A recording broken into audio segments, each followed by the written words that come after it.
जो अपनी कामनाओं के जाल रंध्र में फंसे हुए हैं, उनको निकालने के लिए एक सत्संग रूपी ही तलवार काम करेगी। सत्संग जो रोज श्रवण करेगा उन वासनाओं के जाल से मुक्त हो जाएगा। जितना एक कामुक व्यक्ति अंधा होता है उससे बढ़कर कोई अंधा नहीं होता। नेत्र दोनों फूट जाए उसे अंधा नहीं कहते, उसको तो मार्ग नहीं दिखाई देगा। लेकिन जो कामुक पुरुष है, जो मदांध है, जो विषयों में अंधा, उससे ज्यादा अंधा कोई नहीं होता। लोक परलोक सब कुछ नष्ट कर लेता है। बोध शक्ति संपन्न मनुष्य शरीर प्राप्त होने पर क्षुद्र विषयों में जहां सुख नहीं है, अपने जीवन को नष्ट कर देना कौन सा विज्ञान है, ये कौन सा विवेक है, कौन सा ज्ञान है, ये कौन सा बोध है। सिर्फ अपना नाश करने के लिए विवेक का प्रयोग करो, बुद्धि का प्रयोग करो। कहीं सुख है क्या? थोड़ी देर के लिए नाच लिया, बैंड बजा लिया, ढोलक बजा लिया, आज अक्षय तृतीया है, इससे क्या आनंद मिलेगा? अभी जाके जलोगे। अक्षय तृतीया निरंतर नाम जप करो। गृहस्थ हो तो उचित संतानोत्पत्ति के लिए भगवत प्रार्थना से युक्त होकर, हे करुणा निधान, मैं आपकी आज्ञा का पालन करने के लिए अपने ब्रह्मचर्य को क्षीण करता हूँ। आपकी कृपा प्रसाद से मैं आपकी प्राप्ति के लिए गृहस्थ धर्म रूपी पूजा आपको स्वीकार करने के लिए प्रार्थना करता हूँ। प्रभु, ये पूजा है, आप स्वीकार कीजिए। वो गृहस्थ धन्य है जो ब्रह्मचर्य पूर्वक संतानोत्पत्ति की क्रिया करके भगवान की आराधना करता है। जो विरक्त संपूर्ण रूप से ब्रह्मचर्य है, उसको विशेष साधना नहीं करनी पड़ती, अपने आप भगवती स्मृति अखंड होने लगती है, क्योंकि महाआनंद स्वरूप ब्रह्मचर्य है। महाआनंद, आप सोच भी नहीं सकते कि ब्रह्मचारी को कितना आनंद होता है। जो ब्रह्मचर्य धारण करता है उससे अपार आनंद, अपार सुख प्राप्त होता है। सभी सुखों में सर्वाधिक नष्ट करने वाला सुख एक काम सुख है। सबसे ज्यादा पतन करने वाला यह सुख है, सबसे ज्यादा नाश करने वाला सुख है। इसलिए सावधान, विषय सुख के लिए आप अपने ऐसे अमूल्य जीवन को नष्ट मत कीजिए।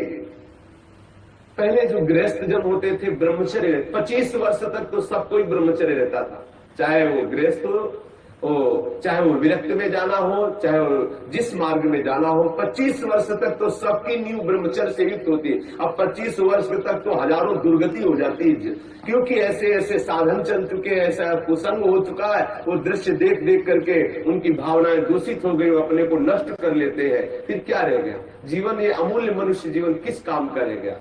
जब 10 वर्ष ब्रह्मचर्य रहकर भगवत भजन करके संतान उत्पत्ति करते थे, तो उन माताओं के गर्भ से कोई भगवत प्राप्त करने वाले साधक पैदा होते थे, या कोई महावीर पैदा होते थे जो देश की रक्षा के लिए अपने प्राणों को समर्पित कर देते, जो समाज को सुख पहुंचाने वाले ऐसे बालक पैदा होते थे।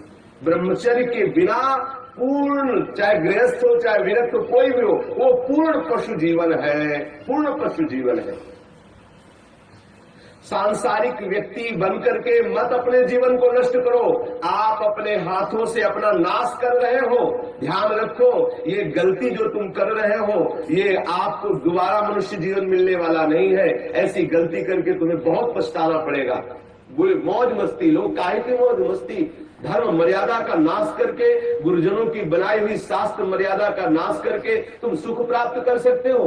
कुछ समय मिला, कर लो जो करना है। ऐसे भयानक रोग पैदा होंगे कि मरोगे, कोई पानी देने वाला नहीं मिलेगा। ये सब नाटक भूल जाएगा। इसलिए शास्त्र और गुरु की बनाई हुई मर्यादा के अनुसार चलो, तो ही संसार में भी तुम सुख का अनुभव, जहां नहीं है सुख वहां भी अनुभव कर सकते हो, यदि शास्त्र और गुरु की मर्यादा से युक्त रहोगे, उनके बनाए हुए विधान के अनुसार चलोगे। ये जो आजकल सब चल रहा है ना, ये बहुत हानिकारक है। जिसके जीवन में छोड़ दो, जो अब जिनका ब्याह हो गया, वो अपने पति को छोड़ करके दूसरे पतियों के, पुरुषों की तरफ कामुक दृष्टि से देखती है। जानते हैं उनकी क्या दुर्गति होती है? पति वंचक परपति रति करई, रौरो नरक कल्प सत परई। और विधवा होए पाए तरुणाई, अगला जन्म होगा और वैधव्य को प्राप्त हो जाएगी। जो पुरुष अपनी पत्नी का त्याग करके पर स्त्री से गमन करता है, तो नरक में जाकर के उसको तपाए हुए लोहे की लाल लाल ऐसे स्त्री आकृति से उसे हजारों वर्षों तक चिपकाया जाता है और जलता रहता है। वहां मरना तो है नहीं।